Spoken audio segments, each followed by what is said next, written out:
Welcome to Waterline 911. I am Mark and I am your online guide in addressing your non-revenue water issues. Here, I will break down complex problems, share real-world solutions, and give you the tools and insights to make an immediate impact to your water system. I will also share proven strategies to help water utilities recover revenue, reduce loss, and build efficiency. As per our discussions on my previous video about the step-by-step holistic NRW reduction solutions, napag-usapan natin that water loss is caused by two things, either physical loss or commercial loss. For quick review, physical loss refers to actual leakages from our pipeline, other appurtenances like valves and service connections, and overflowing reservoirs. Commercial loss naman refers to unauthorized consumptions and inaccurate water meters or flow meters na patuloy pa rin nating ginagamit to measure water production and consumption ng ating residential and commercial customers. Physical loss and commercial loss are two different things. Magkaiba sila in nature. So obviously, magkaiba din yung kailangan solution and approach para ma-solve ang non-revenue water issues natin.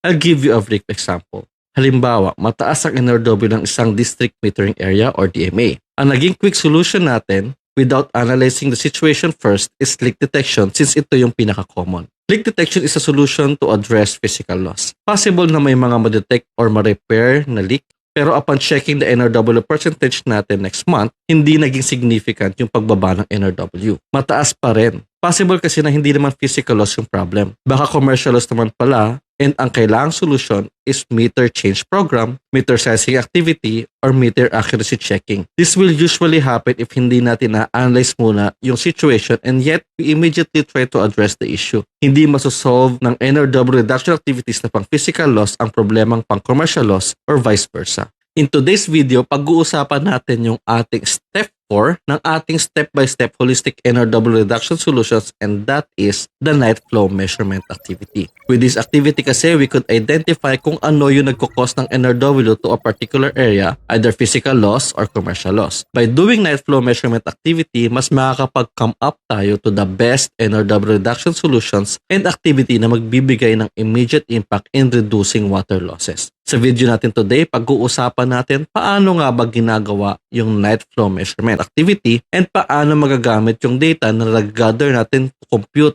kung ang cost ba ng NRW sa isang particular area is either physical loss or commercial loss. Pero bago natin simulan to, kung gusto mo ang mga ganitong klaseng content, please like this video and subscribe to this channel. I-click mo na rin yung notification bell para lagi kang updated sa mga susunod ko pa na mga uploads.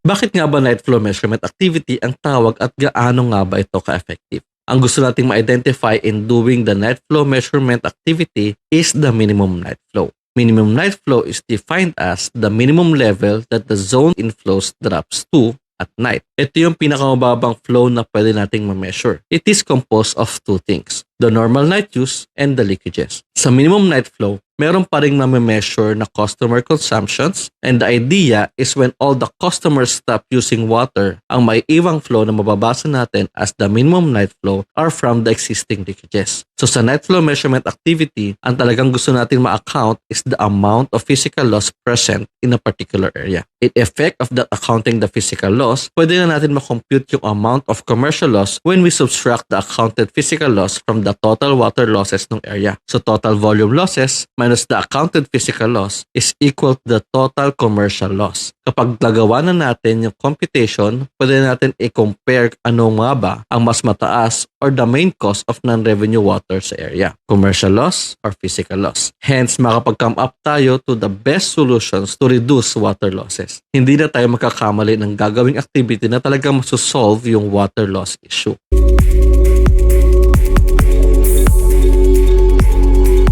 Sa pag-conduct ng night flow measurement activity, gagamit tayo ng data logger that we will set to record flow and pressure ng particular area. Ikakabit yung logger to a water meter or flow meter measuring the volume coming into that area na gusto nating i-analyze. Then magtatap tayo ng pressure connection papunta sa logger para ma-record din yung pressure.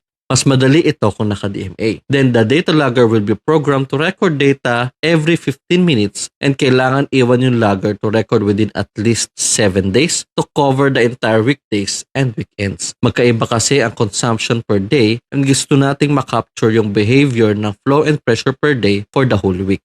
After at least a week, ida-download na yung data and we need to get the following. Una is the minimum flow of the entire week. Take note ha, minimum flow of the entire week. Hindi one minimum per day. One lang talaga for the whole week. Kung maraming days in a week na pare-pareho ng minimum flow, pumili lang ng isa. Number 2 is pressure at the minimum flow. Kung ano yung na-identify na minimum flow, yung pressure sa kaparehong araw at oras ng identified minimum flow will be your pressure at the minimum flow. Number 3 is the average pressure. You just need to get the average pressure of all your recorded pressure from the entire measurement duration. Yan lang yung mga data na kailangan mong makuha from the recorded flow and pressure ng data logger. Meron ding mga data na kailangan natin mag-gather na hindi manggagaling from the data recorded ng data logger at ito yung mga yon. Number 1 is the minimum night use per service connection. Kailangan ma-identify kung ano yung minimum flow consumption per service connection. Kahit average lang. In our experience, we usually use 1 or 0.1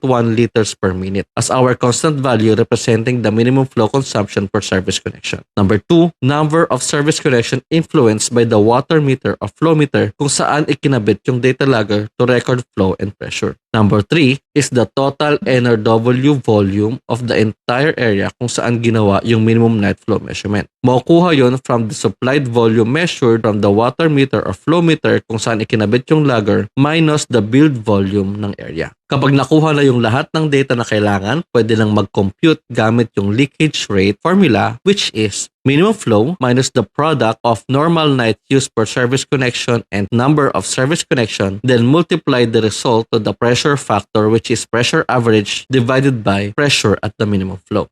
The leakage rate will be your total and accounted physical loss. To get the total commercial loss, kailangan lang i-subtract yung leakage rate from the total volume losses or the total NRW volume. Now, dahil nakuha na natin yung total physical loss by computing the leakage rate and then nakuha na rin natin yung total commercial loss by subtracting the leakage rate from the total volume losses, may kita na natin kung ano yung mas mataas sa dalawa, commercial loss or physical loss. By identifying that, makakapag-formulate na ng solutions or activities to reduce NRW on a particular area or DMA. If nakita natin na physical loss ang problem, we can do leak detection, leak repair, pressure control, pressure management, pipe decommissioning, and pipe replacement. If nakita naman natin na commercial loss pala yung problem, we can do the meter accuracy verification, meter sizing, and meter replacement activities. Yun yung importance ng pag-conduct ng minimum night flow or the night flow measurement activity bago gawin yung ibang actions to reduce NRW. By doing the night flow measurement activity, may iwasan ng mag-conduct ng unnecessary activities, purchase unnecessary products, and systems na hindi naman makakapag-address ng non-revenue water issue in a particular area.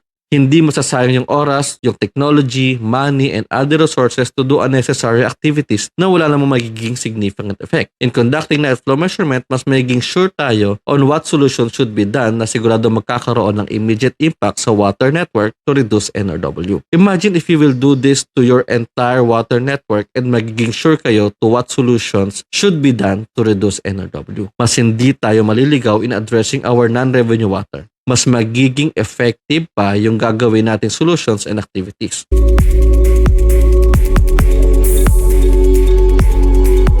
Okay, that's all for today and hopefully may napulot kayo from today's video na magagamit niyo for your water utility. If nakatulong sa iyo ang video natin today, please share this video and support me and this channel para tuloy-tuloy pa tayo makagawa ng ganitong klase mga discussions online at maabot pa natin ang iba pang water utilities in the Philippines, especially yung mga nangangailangan ng guidance on their bottles against non-revenue water. By the way, Waterline 911 is powered by WaterSolve Inc., a company established in 2020 doing technical services in the Philippines which addresses non-revenue water issues of the water utilities. We will continuously doing this series of vlogs which provide different solutions and strategies in addressing non-revenue water because we know that every drop matters.